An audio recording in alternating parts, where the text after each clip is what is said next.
Welkom by Zel's Daily Dish. Ek het chippies gebak, aardappels gesny, chippies gebak.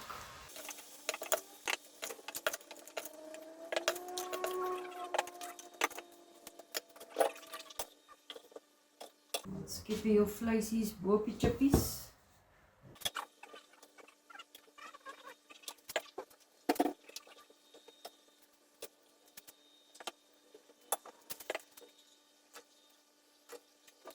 Dan skep jy kaassous bo oor jou vleisies en jou chippies.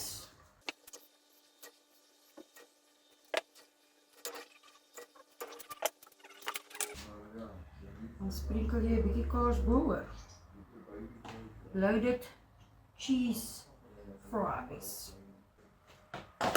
Jy kan as jy wil bietjie vars tamatie opsit, bietjie blaarslaai, bietjie komkommer, eie, mushrooms, whatever you want.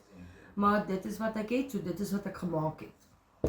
Loaded cheese fries. Dit is wat ons eet op 'n Dinsdag. Mag julle 'n beautiful dag hê. Be blessed. Laat weet my in die comments wat julle eet. Like, comment, follow, share. En geniet hierdie wonderlike reën. Bye.